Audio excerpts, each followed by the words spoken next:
Экономика, политика, образование, здравоохранение, ЖКХ. Никаких рамок и ограничений в вопросах и допуска СМИ на встречу. 13-я по счету пресс-конференция главы государства – это своего рода подведение итогов нынешнего президентского срока. Встреча начинается, пожалуй, с самого ожидаемого вопроса – о предстоящих выборах президента страны. Журналисты интересуются у Владимира Путина, каким он видит будущее России. Она должна быть очень современной, политическая система должна быть гибкой, экономика должна быть построена на высоких технологиях, производительность труда должна многократно возрасти.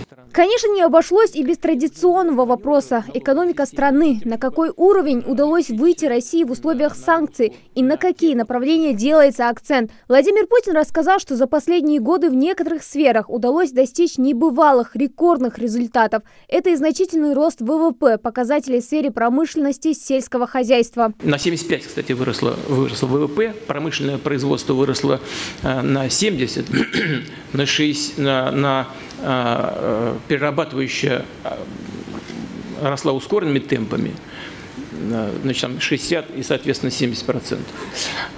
У нас реальная заработная плата, она все тут припала, и мы тоже об этом поговорим в результате кризисных явлений последних 3 лет. Но все-таки, начиная с начала 2000-х, реальная заработная плата выросла в 3,5 раза. Пенсия реальная в 3,6 раза. Смертность младенческая сократилась в 2,7-2,6 раза.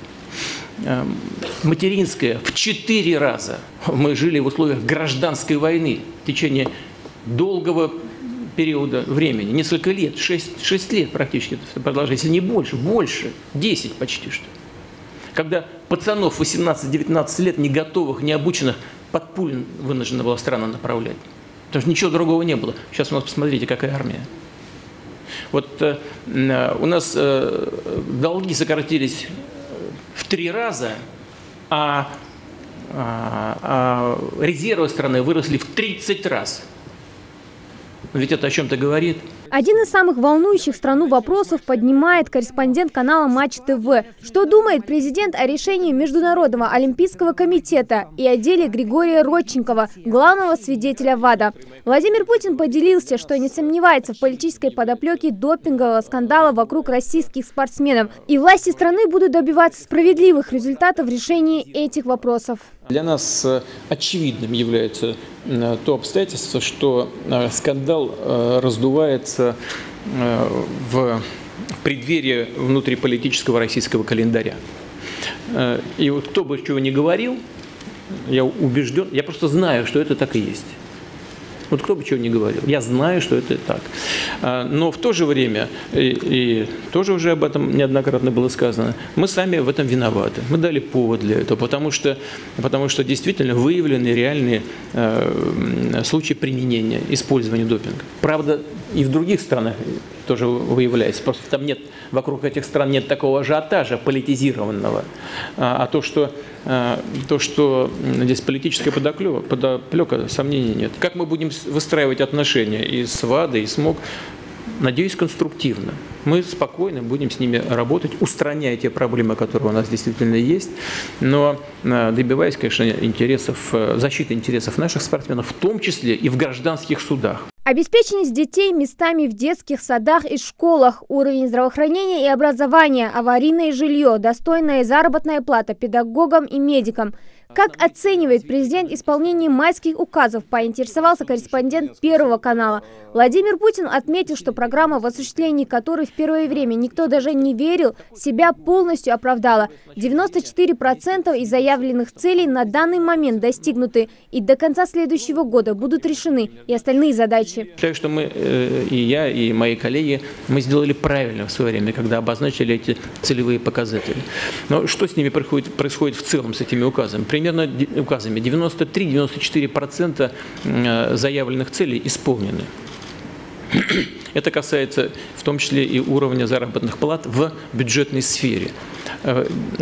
Уверен, что в 2018 году, как и планировалось, все будет доведено до логического завершения. Эти целевые показатели будут достигнуты. Вы сказали про ветхое жилье. там ставилась задача по ликвидации аварийного жилья. Это немножко разные категории. И что касается аварийного жилья, то в целом задача практически решена, по аварийному именно. Но другое дело, что у нас ветхое мало чем отличается иногда от аварийного. Но мы сейчас говорим просто о целевых показателях. Вот по аварийному практически во всех регионах достигнут. Теперь другая была поставлена задача обеспечить детей, значит, местами в детских садах. Она практически тоже решена на 98,8%. В начале этой программы у нас более 500 000 детей нуждались в местах в детских садах. Сейчас в подавляющем большинстве регионов Российской Федерации эта задача решена полностью. Есть несколько регионов, где она еще, где работа не закончена. Количество детей, которые ожидают мест в очередях, 63 тысячи. То есть было более 500 000, сейчас 63 тысячи. Уверен, мы в ближайшее время этот вопрос закроем. Так что в целом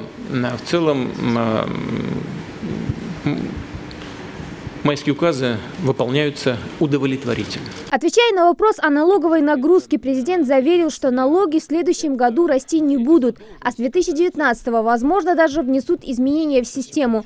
И здесь, по мнению главы государства, нужно освободить граждан от просроченных налогов. Речь идет о 42 миллионах россиян и более 40 миллиардах рублей. Но вот на что точно совершенно нужно обратить внимание уже сегодня и сейчас, это на некоторые налоги, которые достаточно тяжелым бременем на граждан и на бизнес ложатся и не отвечают никаким интересам ни самих граждан или бизнеса, ни интересам государства в целом.